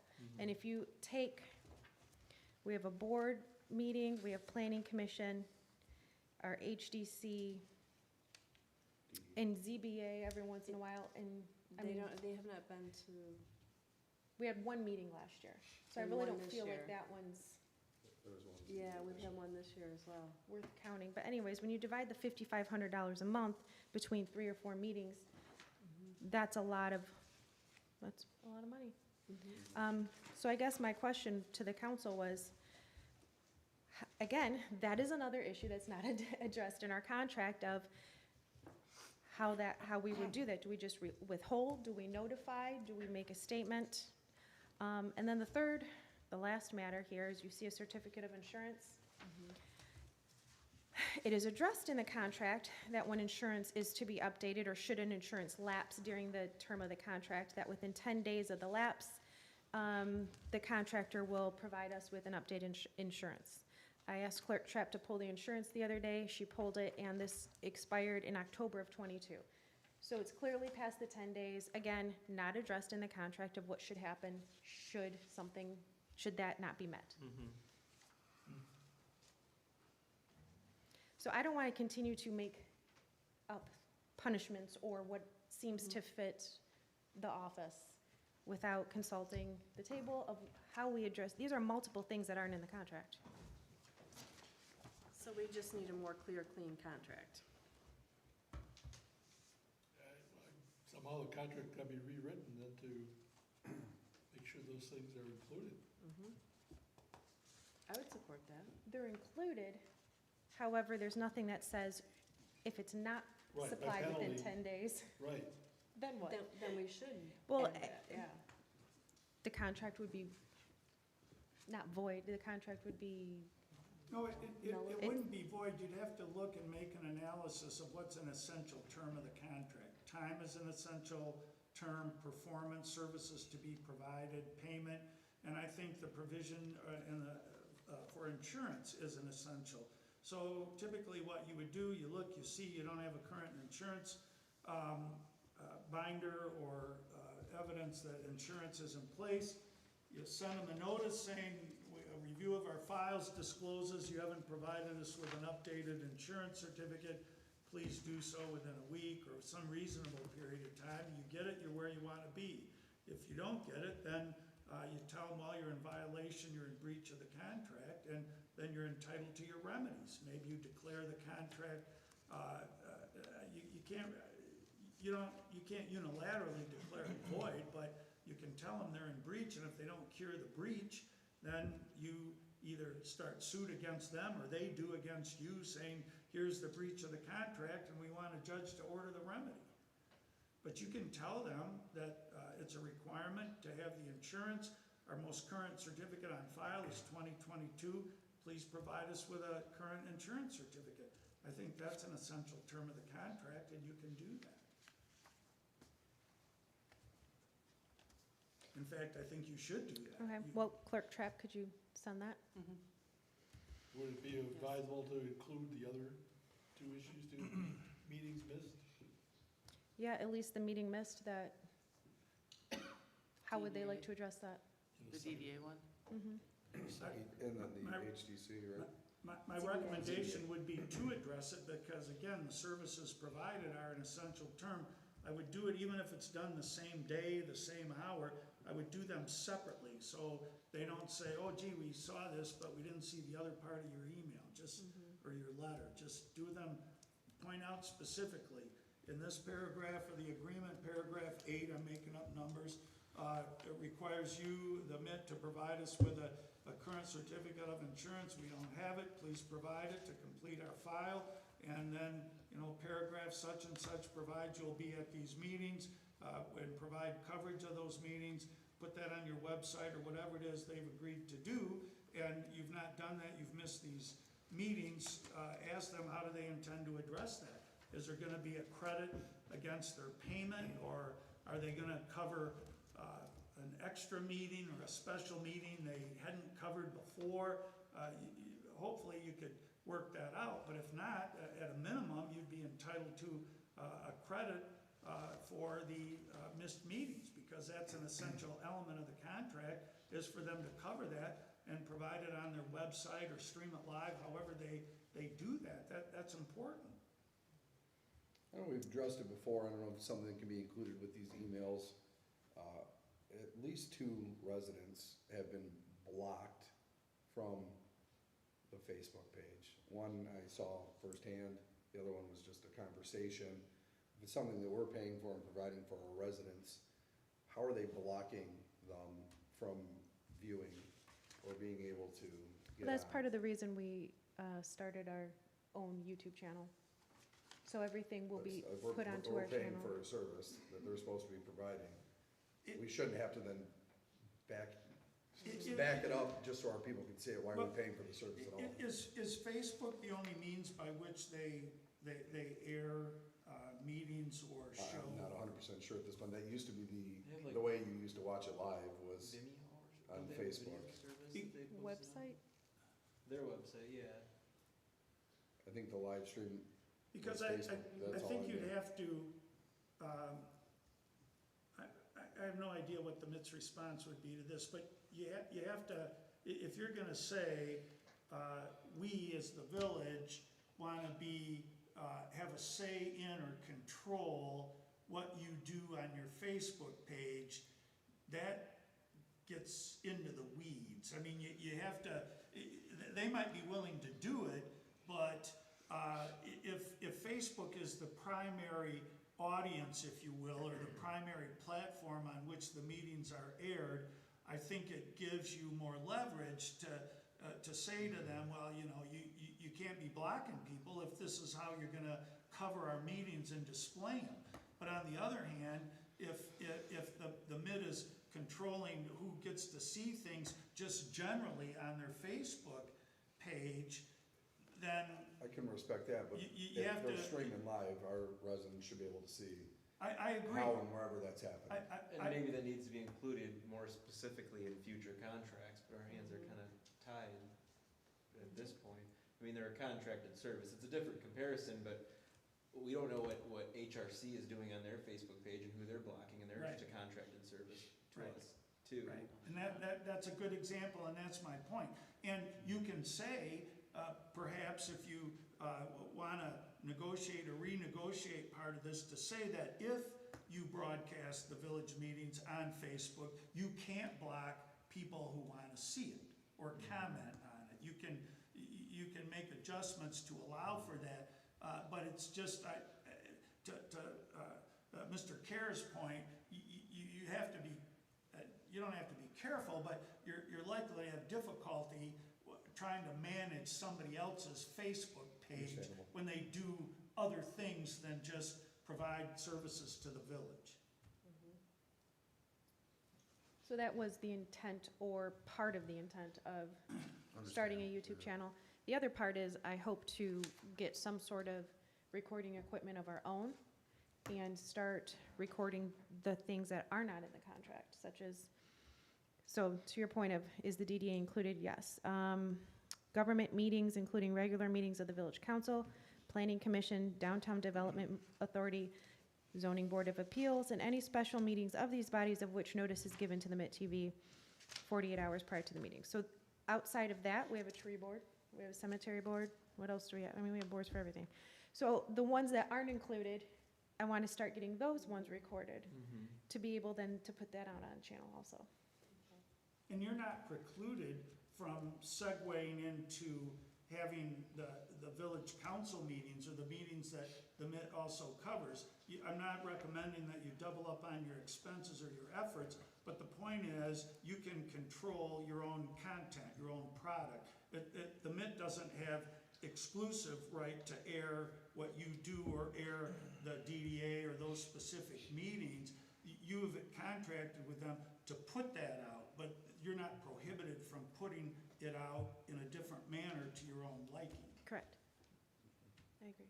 So I mean, going forward, do you want to address the meetings that were missed, or do you want to see if they'll give us a free tree board meeting next month and just maybe more clearly define the schedule? Okay. I guess we'll have Clerk Trapp reach out and start the conversation. Okay. And I'll return as a professional courtesy, I'll return the lawyer's call, but I just don't see the need for a settlement agreement when it's already settled. Right. If there was a dispute over the amount, I would think differently, but apparently there is no dispute over the amount. Okay. No action. Clerk Trapp, if I could ask a question. The insurance certificates, do we have a system or procedure for monitoring those of when they come due or when they need to be followed up? No, I was under the impression it's the contract holder to uphold their end of the contract by supplying that. Okay. Yeah, it really But- doesn't put the onus on us. It puts it on the contractor 10 days prior to. But some companies will automatically send a new one every year. So we don't have to reach out and ask, or they don't, it's the insurance company who actually forwards it. And even if you're not a customer, years later, sometimes you still end up getting them when you don't need them. Right, because I do But- get them with a company like this, their envelope Yeah, from the so, insurance company's envelope. so if we don't have a way to monitor, then it might behoove to say, can you please put us on the annual mailing list or whatever. And then they should automatically just email or mail them. Right. Yeah, so we need to verify that they've been insured then, correct? Right. For the I would lapsed assume, time. I would assume so, but Yeah. can verify. Okay, moving into our MDOT TEDF grant resolution. They call it a TED grant. We need a resolution, so were awarded the grant. Now, this is a resolution to actually accept the grant. There are times where you are awarded grants, and then once you look at everything, it doesn't make sense to actually accept it, and you deny it. So they would like an actual resolution of accepting the grant. Are you recommending that we accept this? Yes. And I will make a motion to accept resolution 24-002 for the Village of Romeo, contract number 24-500, control section EDB, 50,000, job number 219916, CON, location East Washington, Dorsey, and East Lafayette, by and between the Michigan Department of Transportation and the Village of Romeo at 121 West St. Clair, Romeo, Michigan, 48065. That's the motion. Support. Second. That's very thorough, thank you. Motion by Parker, support by Rousseau. Yeah, that's fine. Could we have yeas and nays as they are marked here? And this is up to $250,000 is what this. Did I need to include authorized by President Poznanski? Or was I that will- thorough enough? I think we're good. I think Okay, you're pretty thorough. okay.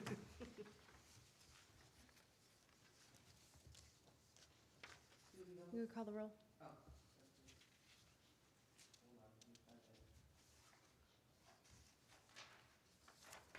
Parker, Yes. Rousseau, Yes. President Poznanski, Yes. Bartholomew, Yes. Care, Yes. Edwards, Yes. motion carries 6-0. Thank you. And we are able to, with this grant and the way that they're able to give it to us, work it into our current project and not have to do too much extra legwork in keeping track of the funds. So that is a good thing. The next was our Eagle Lead grant. I mentioned it at the beginning. I wanted you guys to see it all. There is a cost with the engineers of not to exceed $5,000. Again, this was over our spending threshold, but by the time they needed to turn in the grant, we didn't have a meeting. That money can be covered by the grant. So it's not that we even, if the grant is awarded, that the engineering for it was already covered. Do you need a motion to spend that money? Because we haven't spent it yet, so no, I didn't want to make a motion that might never come to This is fruition. Just for information. then? This is So kind of if for we get information that awarded- we applied for it. This is what it can be used for. I wanted you guys to all be aware. It's the 300 and whatever that I stated at the beginning. Thank you. And we should know next month, hopefully. Next, we have our budget meeting dates. We do need to pick 3 dates. I'm good with the first three as the May 7th as a backup date if needed. I don't know where the rest of us stand. Wednesdays could be pretty tough for me, but